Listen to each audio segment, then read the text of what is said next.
The lake of fire, a place of eternal torture and torment in fire. What a horrific and terrifying idea this is in the Bible. But is that what the Apostle John is actually talking about? Or are we victims of a mistranslation of the Bible? For most Christians and most people in general, including most pastors, this will be the first time you understand these passages. The actual word picture used in these passages has been completely lost in the translation simply because the translators are not metallurgists. Are you curious?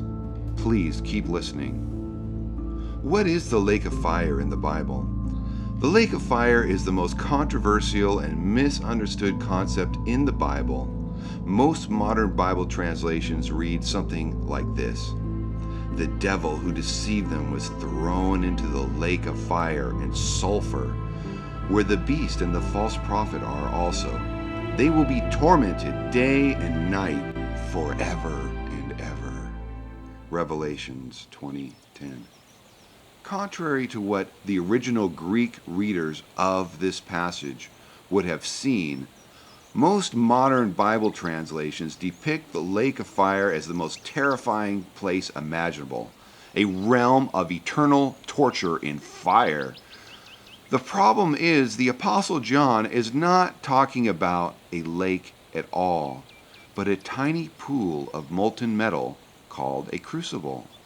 This word picture that John is using is nothing new to John.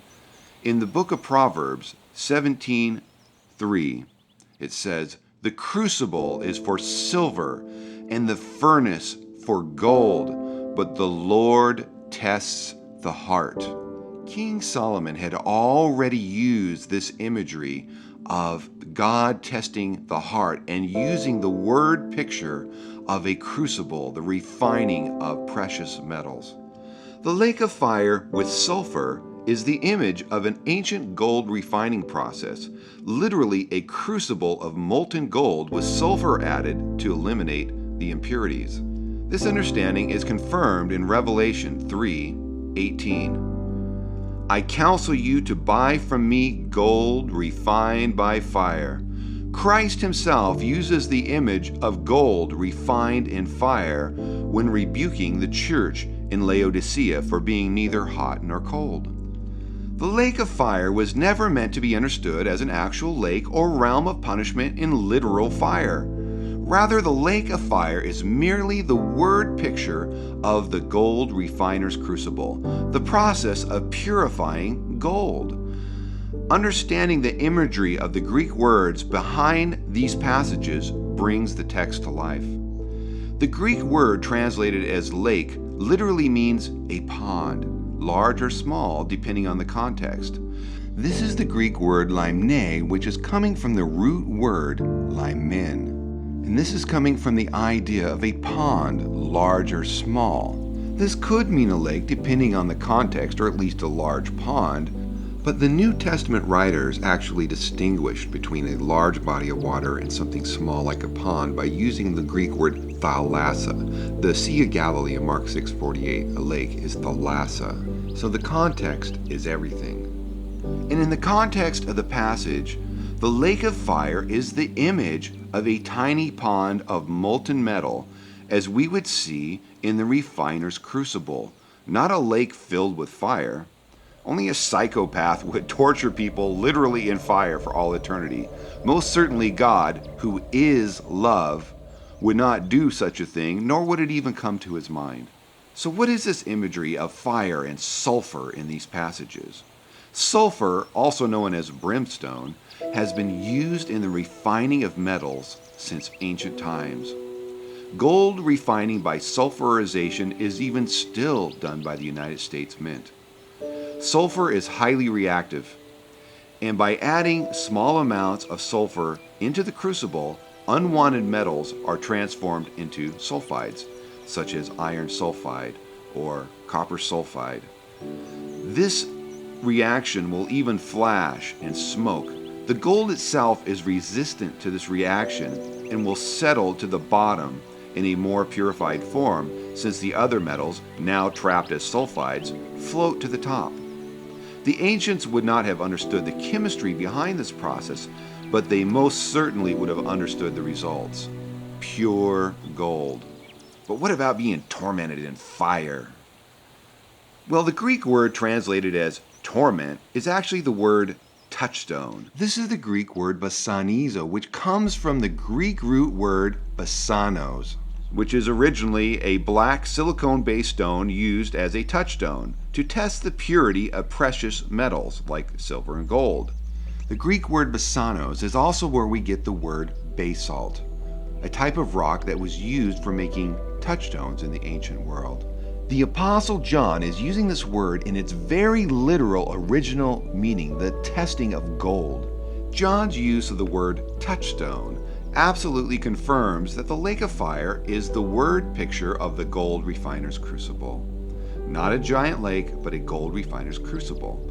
A touchstone was used in ancient times to check the purity of gold, and it is still used by jewelers today. By striking a line of gold on the touchstone, the color that is produced reveals the level of purity in the gold.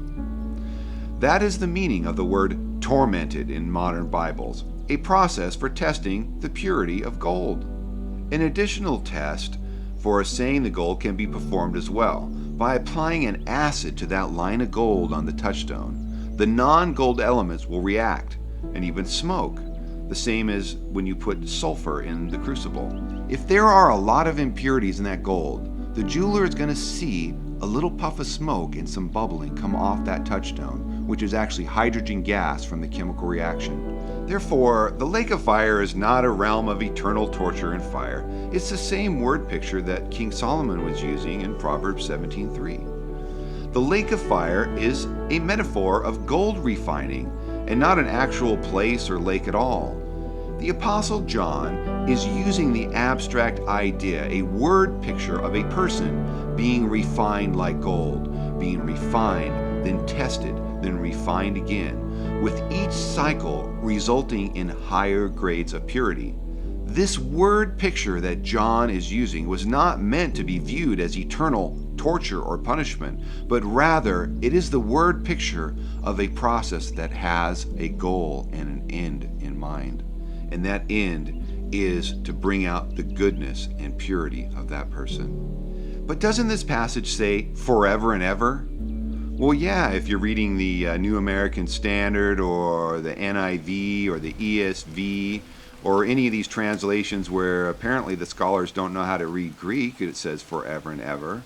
That phrase, forever and ever, is actually 5 Greek words, eis, tos, ionius, ton, ionian, which literally means in the age of ages.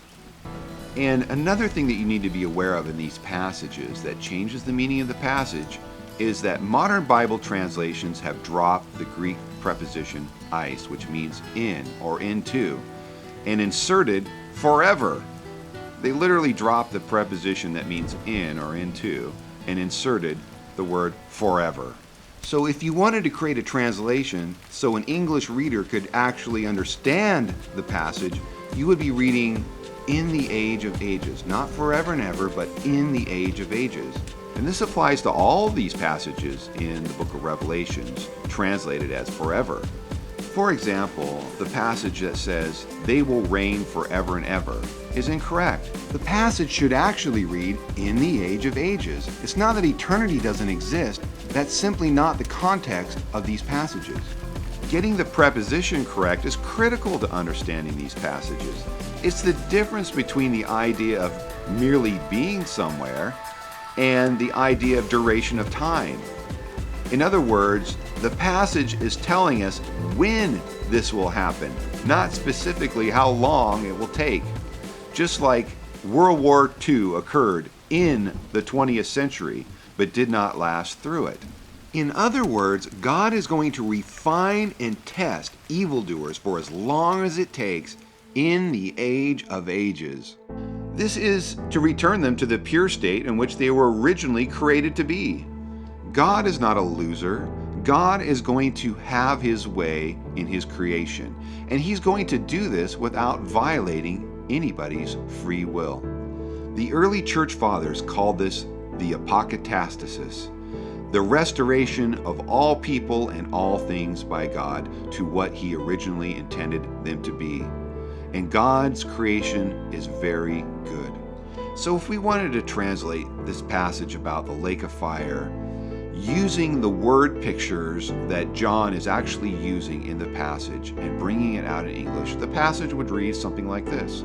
The devil who deceived them was thrown into the refiner's crucible with sulfur added, where the beast and the false prophet are also.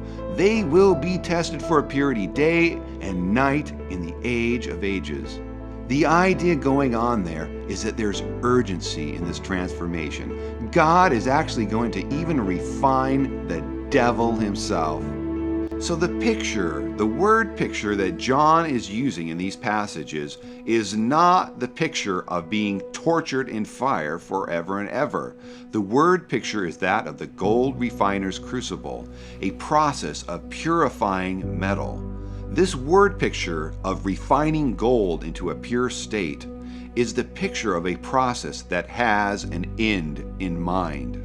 Now, with that said, I do not want to over-soften the meaning of these passages. Those of us who believe in the doctrine of the apokatastasis, universal salvation, are not teaching that God does not punish people. But rather, we are teaching that God's punishments are rooted in His nature of love and goodness. Remember, God isn't just loving, He is love. And therefore, everything He is doing has this goal in mind, that He wants to transform people into the image of Christ, into the image of love and goodness that He created them to be.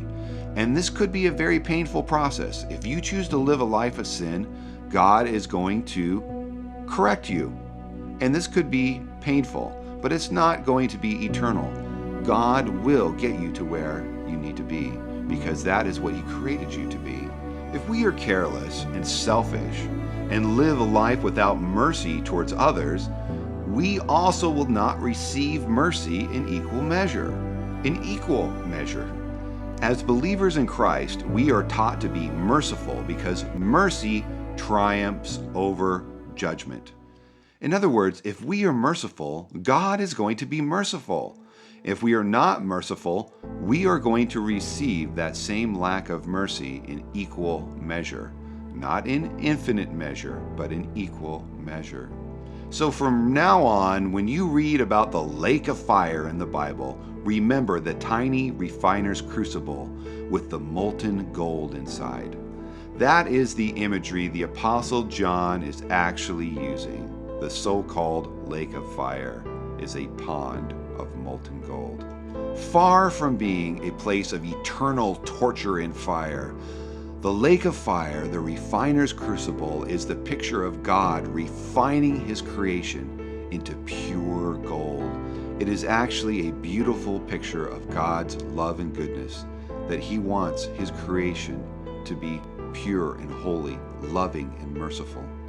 Dear follower of Christ, be kind, repent from sin, love mercy, love your neighbor as yourself. Otherwise, the refiner's crucible could be your destination as well. Sanctification is what a good and holy God insists upon. Thank you for listening, and God bless you. Bye-bye.